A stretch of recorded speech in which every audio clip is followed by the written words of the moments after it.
Well, good morning, good afternoon, good evening, whatever time it is, wherever you are tuning in. Thank you so much for joining me today for the second of a series of four talks on loving kindness. I'll title these the Tuesday Talks because here in Thailand it's Tuesday. So the Tuesday Talks from Thailand coming to you live from Chiang Mai here. The topic of these talks are loving kindness. And so just to make a couple of announcements here before I actually get started into today's topic of loving kindness.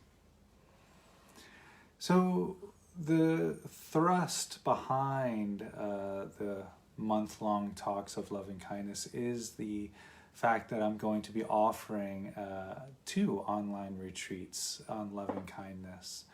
The title of the retreat is Loving Kindness, Widening the Circle of Care. These retreats are held online over Zoom. The launch is December 1st and it runs for 8 weeks to January 24th. So there are 2 sections, Section 1 and Section 2. Cleverly named, I might add. So Section 1 we'll meet twice a week on Sundays and Wednesdays in the evening at 8 p.m. East Coast Standard Time. So adjust your times accordingly.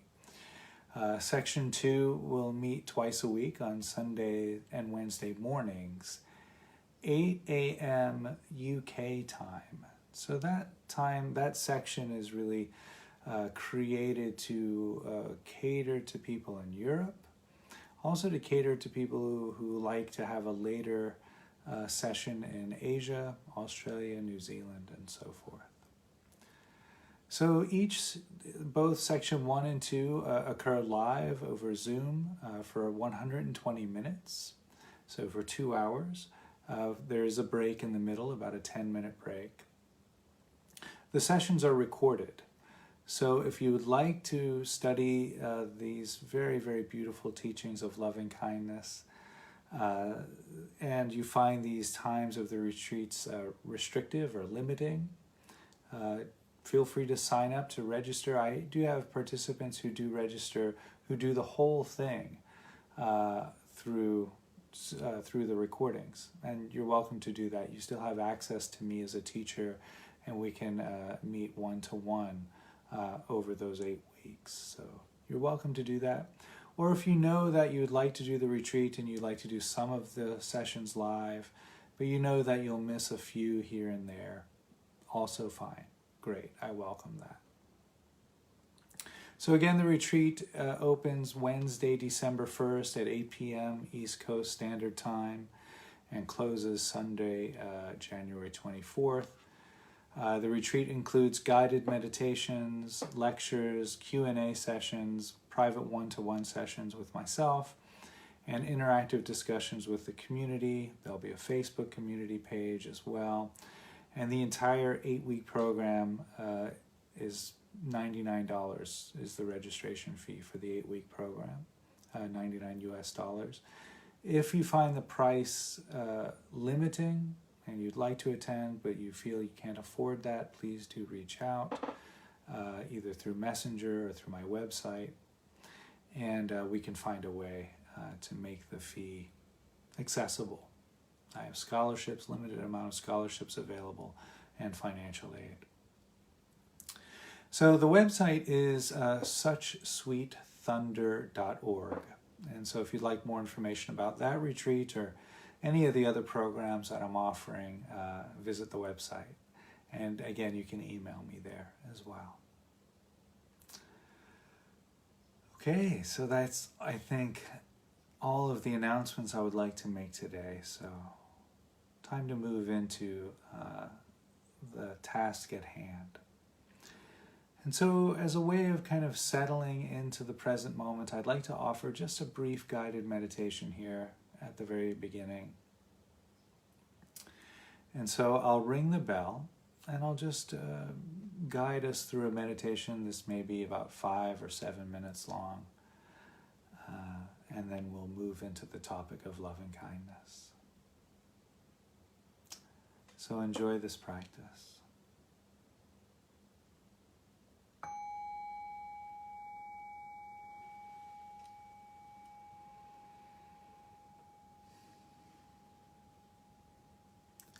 And so the invitation here is just to arrive into this present moment.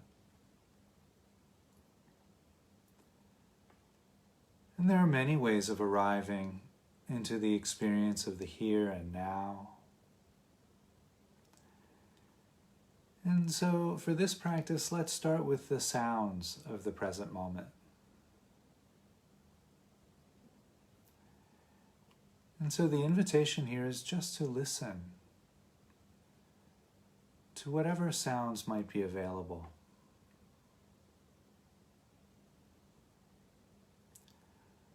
There might be loud sounds or quiet, subtle sounds. There might be sounds generated by nature, such as bird songs or crickets or geckos, the sound of rain or wind. There might be a conversation nearby or in the distance, the sound of my voice. There might be sounds generated by electronics and appliances.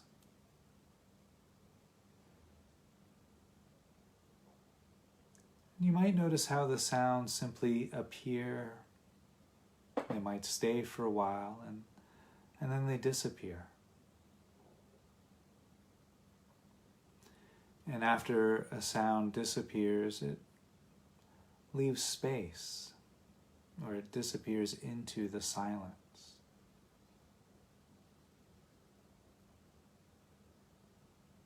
And so you might notice this interactive dance between sound and silence.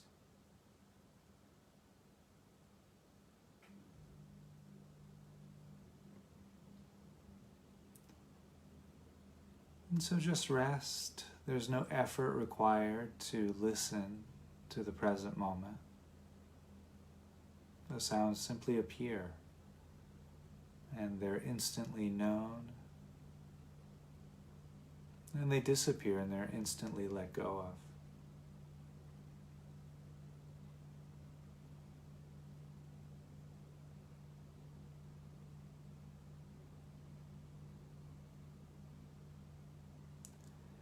And so while we're here resting with the sounds,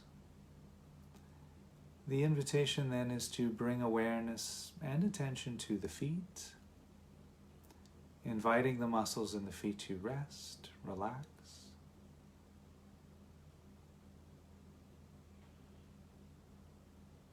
You might notice sensations of clothing against the legs, and so inviting the muscles in the legs to unwind and grow soft.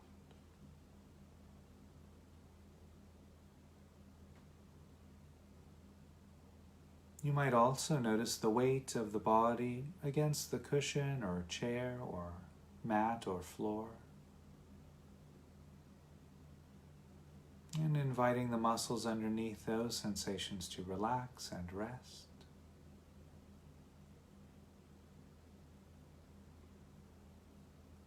You might also notice sensations of clothing against the back, inviting the muscles in the back to rest.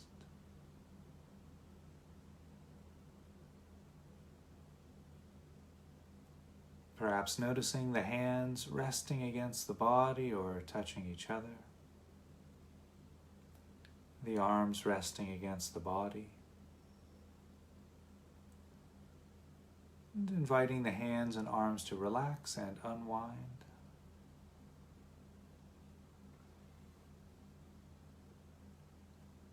There may be sensations arising from the shoulders, inviting the muscles in the shoulders to relax and rest.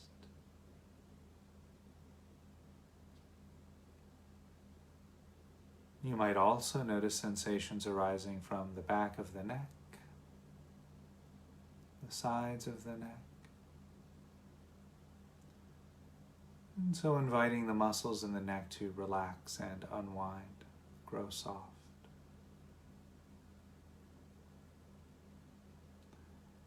You might also notice sensations arising throughout the cheeks of the face, and letting any tension or stress that's held in the face go.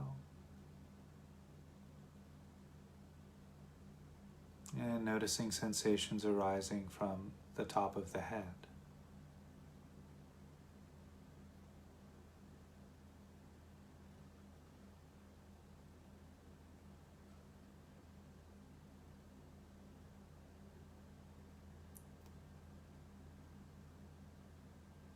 And if at any time during this guided meditation you should find you get distracted by thinking, you could just use that word thinking to note what's happening. And when you do that, you might notice the thoughts dissolve. And you can gently return back to the meditation, to the task at hand, resting with the sounds, resting with the sensations of the body.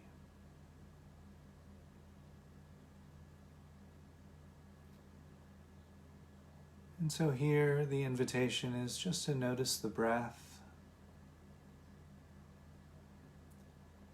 If you wish, taking a nice, long, nourishing, deep breath. And allowing the out-breath to be just a little bit slower or longer than the in-breath.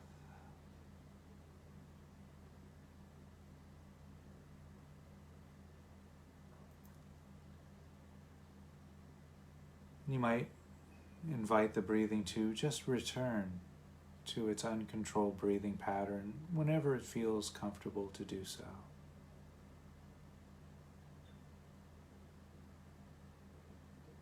And so noticing the rising and falling of the abdomen with the breath, the rib cage expanding and contracting.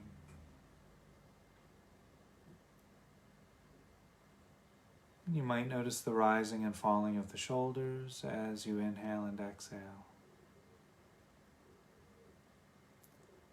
The back moving out as you breathe in as you breathe out. And perhaps also noticing how the temperature changes from cooler to warmer at the nose and the back of the throat.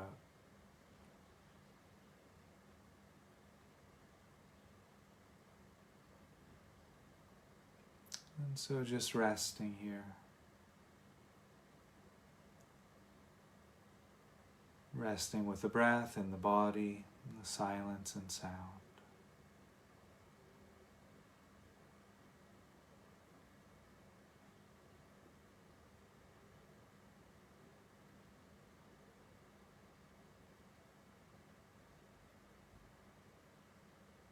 And if an experience, a thought, or a sensation arises that takes you away from resting, you might simply pose the question, can I rest with this?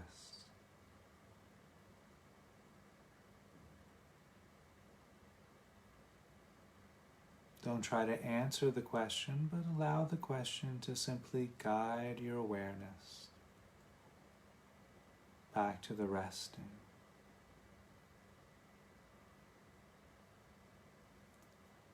Resting in the body, resting in the mind, and resting in the heart.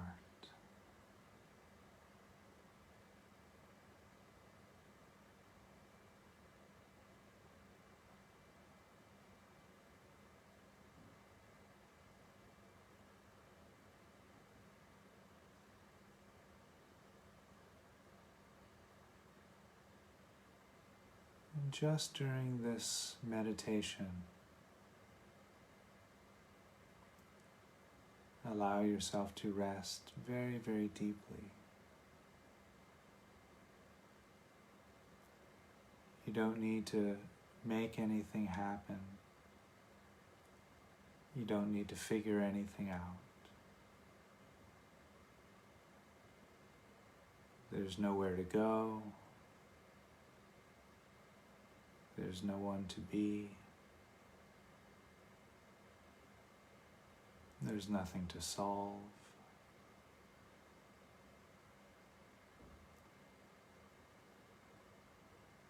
And so you can just rest.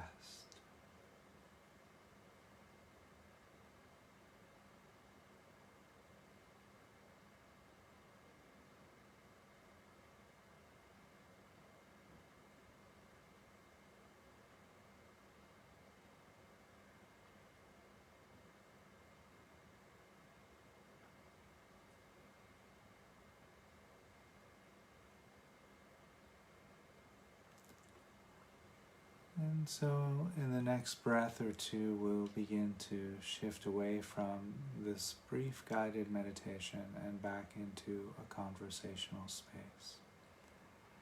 And I'll cue that by ringing the bell 3 times.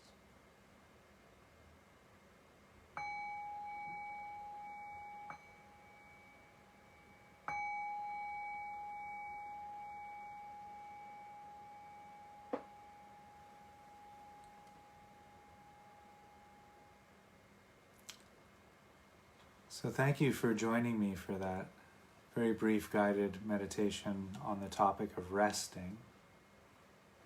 And if you wish to explore that meditation further, you can press pause now if you're watching this back on recording. If you're live, then I could guide you over to my podcast page where there's hundreds of guided meditations and several of them on the topic of resting.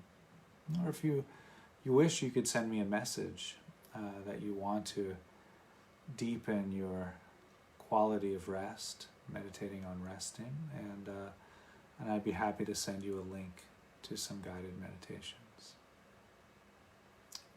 But for now, let's move into the topic of loving kindness. This really, really beautiful topic. How lucky I feel to be able to sit here and just talk about loving kindness for a while.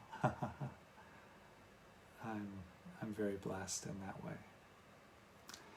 So last time we met, and you don't have had to have seen the last session on last Tuesday that I gave in order to receive benefit from this.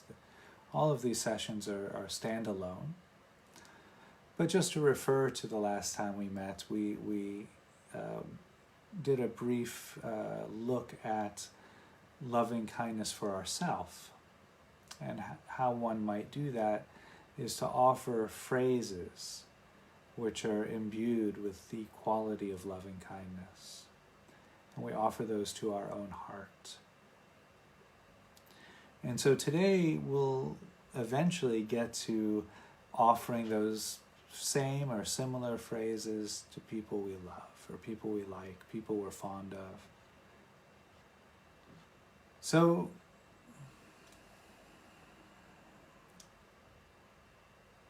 in a practice, one might do that by just thinking about a loved one, a family member, a friend, a close friend, it could even be a pet.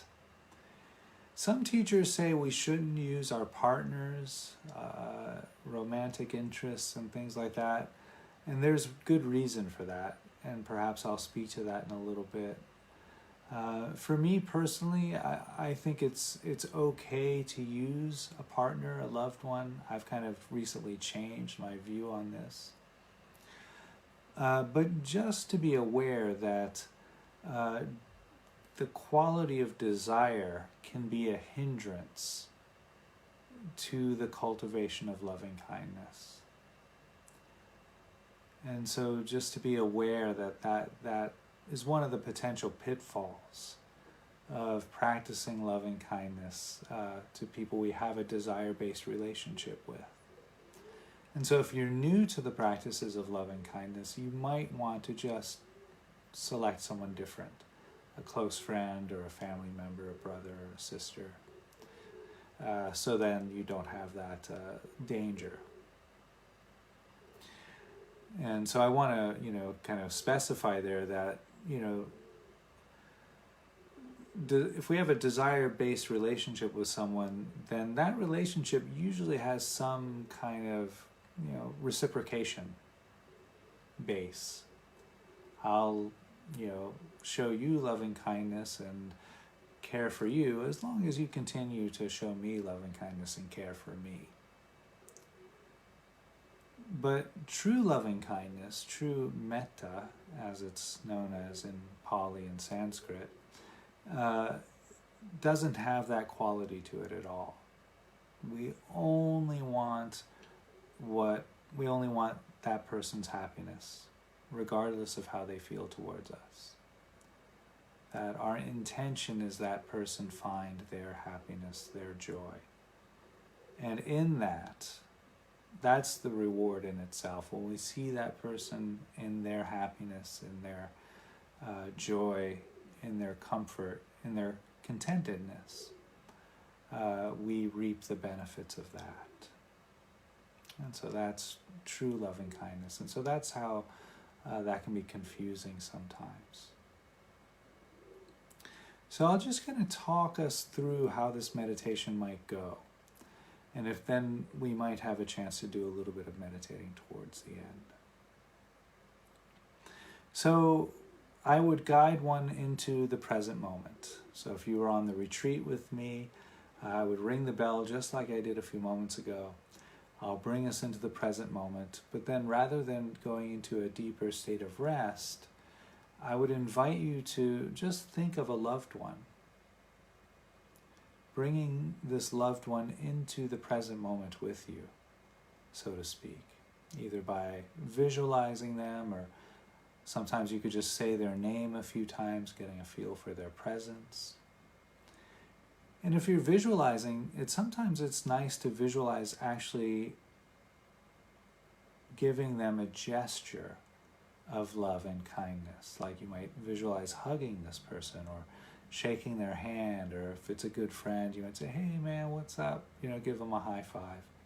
However you normally might greet them, but a little bit even warmer than that perhaps. And as this person comes into focus through this visualization, or just feeling their presence, recognizing how this loved one wants happiness, just like we want happiness, right? Just like we want to be comfortable, we want to be content with our life, so too our loved one wants to be happiness, or wants to be happy. And they also want to avoid suffering. And this is the basic human condition, that all human beings want happiness and want to avoid suffering. And so we acknowledge that in our loved one. And we connect that to ourselves.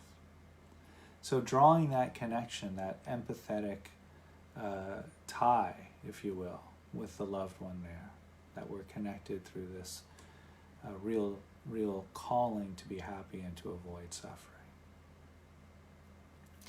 And then you might say to them, "May you know happiness and the causes of happiness." And that's one of the first phrases that we offer to the loved one. May you know happiness, may you know the causes of happiness. And I'll just talk through the other phrases then. So the idea then is to pause in between the phrases and to actually kind of visualize or imagine our loved one's life unfolding as if each phrase was completely true for that person's life circumstance.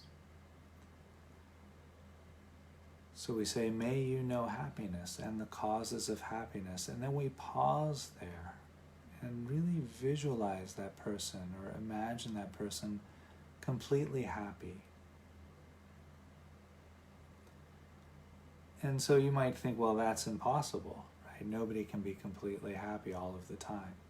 That's fine. That's a very typical resistance to the practice. So it doesn't matter if it's impossible. What matters is to just kind of imagine or visualize them completely happy, and then feel what that feels like for you.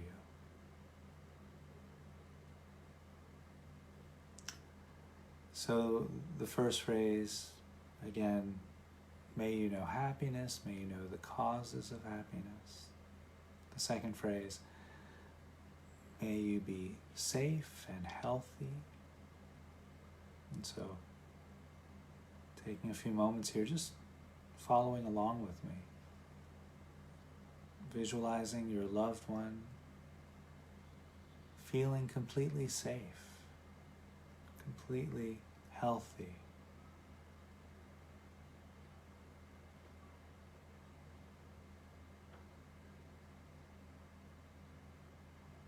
What might that look like or feel like for them?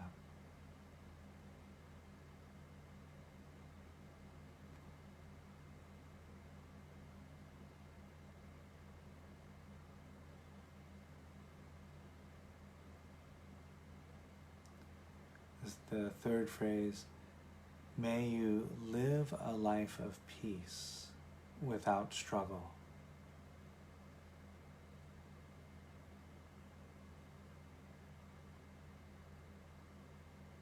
And so here again, there might be a resistance, right? Maybe you're visualizing or you're working with a particular loved one, but you know that their life has some struggle in it right now. And that's fine. Yeah. Just acknowledge that. All human life has struggle. No one is exempt. And so then you might remember a time when this particular loved one was free from struggle. Maybe it was just for a moment. Maybe you were with them and they just came home from a long day at work and they sat down on the couch and sighed. Right? In that moment, there's no struggle. And so then you might visualize or imagine their whole life feeling the way they felt in that moment. How might they experience their life if they were that free from struggle? And then feeling that for yourself.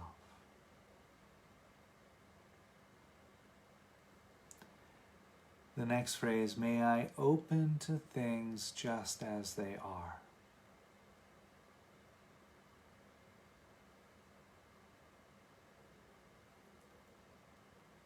So really experiencing our loved one opening to the circumstances of their life.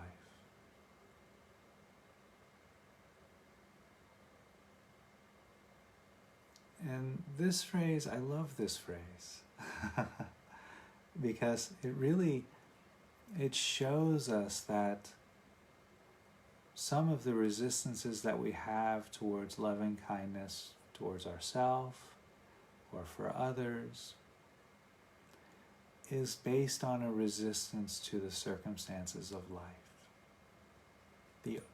We enter into arguments with the inarguable aspects of life.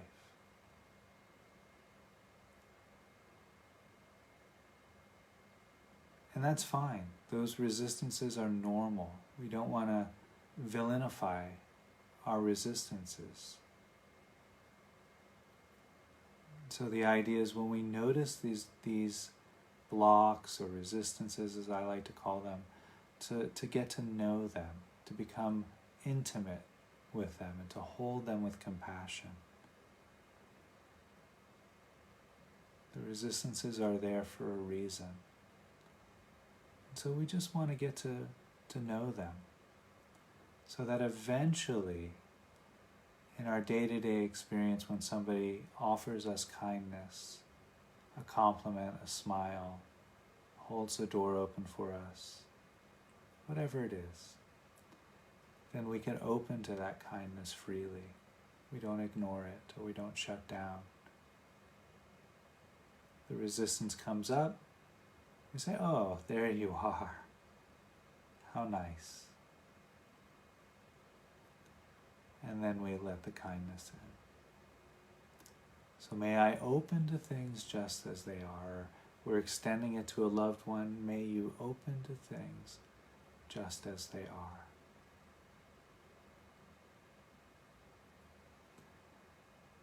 May you experience the world opening to you just as you are.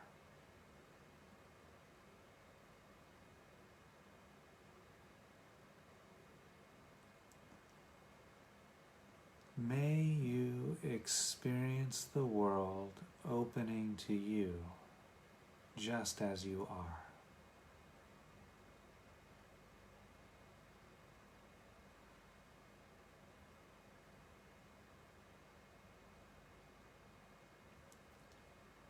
I love all of these phrases, but I think this one is so deep.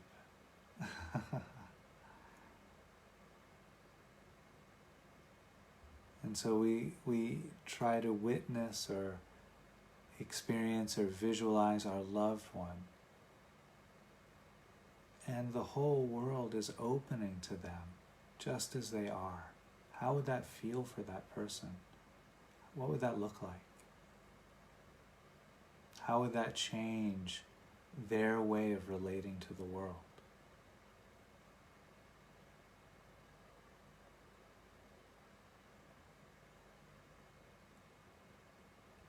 And again, if there are resistances, just hold those resistances. Allow the phrases to land in the heart.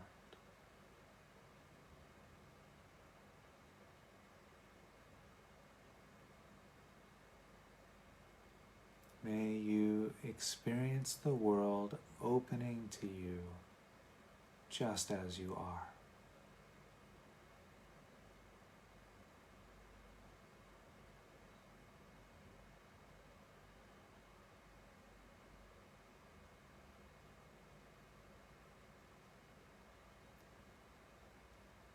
May you welcome whatever arises.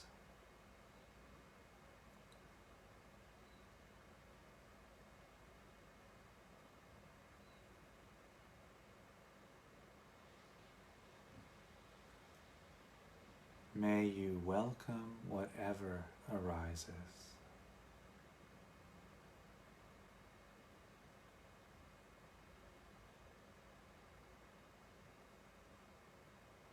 So again, encouraging us to visualize or imagine our loved one's life unfolding as if they could welcome whatever arose in their life.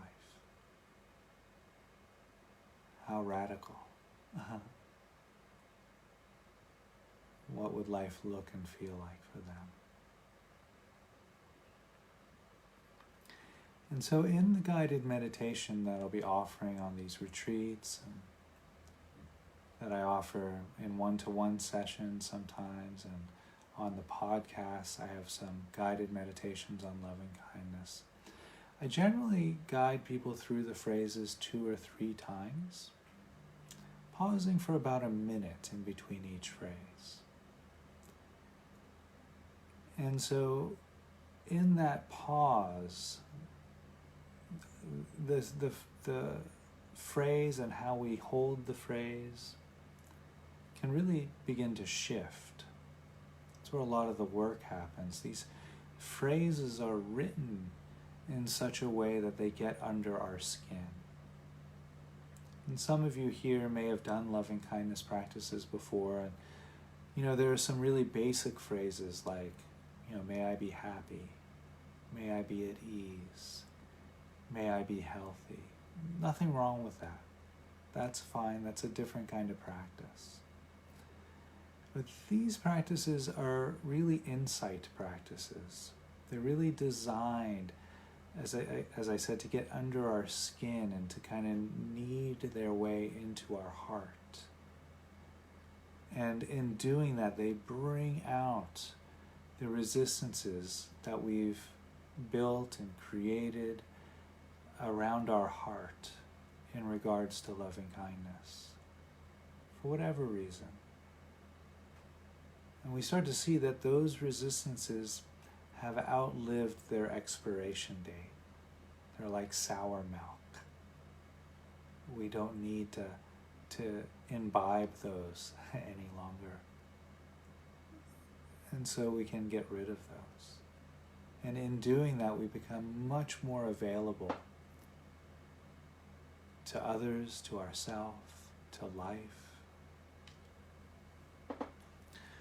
So I want to mention here that these practices of loving kindness are not about cultivating a type of a blissful experience, although that might happen from time to time. That's not the main focus. It's not about cultivating a calmness in the practice so that we can kind of capture this feeling of calm and then bring that out with us into the world. So that never really works for very long. You might be calm for 10 minutes, or a half an hour, and then something throws us off, and then we're back into our normal, perhaps reactive way of being in the world. So these practices are really about cultivating a set of skills and tools so that we might have those available in our everyday life experience. It's kind of similar to a musician who goes into the practice room and runs scales and arpeggios and long tones, right? So I used to be a double bass player many, many years ago, in a previous incarnation, and I used to practice long tones with the bow, just bow, for quite some time every day. But if I went out on stage and did that, I'd get booed off the stage, right? So it's a different thing, right? What we're doing in the practice is different than the performance. We cultivate the skills in meditation so that we might engage in our life in a more skillful way. So I think that's worth noting, because sometimes people get frustrated in regards to meditation. They might be meditating and having some really, profound insights or deep experiences in meditation, some blissful experiences perhaps, and then they leave meditation and go out in their everyday life, and they enter into suffering again. So the idea is to recognize what's happening there and cultivate the skills, recognize the skill set that we're cultivating so that we can access it in our day-to-day experience. And so here we're cultivating a skill of loving kindness so that we can be more kind and more loving in our life. So there was a great phrase that was offered by a Zen master. I believe this was the third patriarch of Zen, whose name escapes me now. And he was asked, what is the meaning of all of the wisdom teachings? Or what is the meaning of all of the teachings of the Buddha, was the actual question. And the Zen master replied, an appropriate response. An appropriate response. And so the idea behind all of these practices and all of these teachings is to cultivate this skill to respond to the present moment appropriately.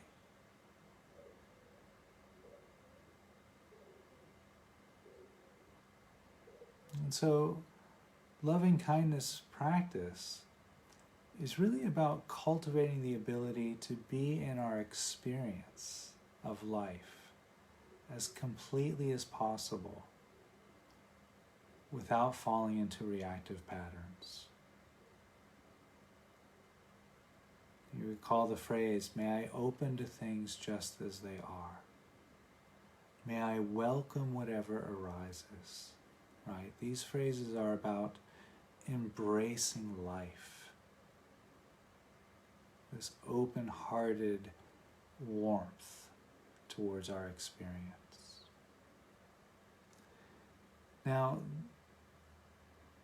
I often offer this, and I want to do so again here, so pardon the repetition if you've heard me speak to this before, but we don't use these practices to condone bad behavior or people who have transgressed against us. If somebody's, causing us harm or hurt, or they're causing suffering out in the world, that needs to be addressed. And so loving kindness doesn't, inhibit our ability to do that. In fact, the practices of loving kindness help us do that in a more effective way. Because if we can open to things just as they are, we can open to the fact that that person is causing suffering to another, or that person is causing us suffering. We open to that. And then from that open space of kindness, we move forward to address that imbalance.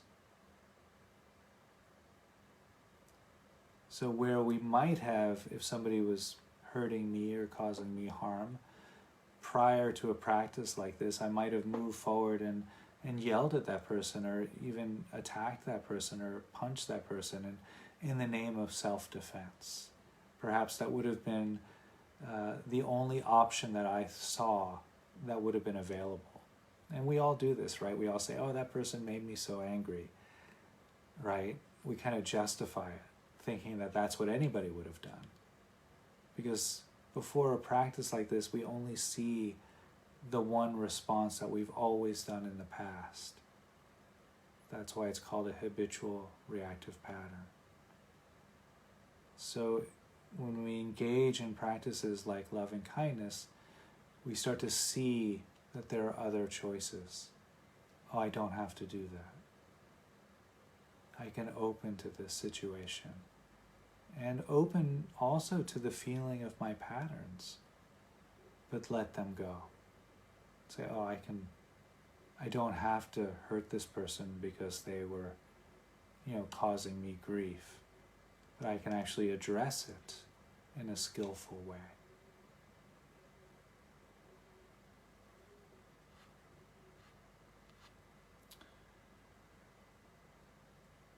So, typically, to speak to that just a little bit more, typically when we have an experience, any experience, we generally have three types of reactions. We either want to take it over, hold on to it, grasp it.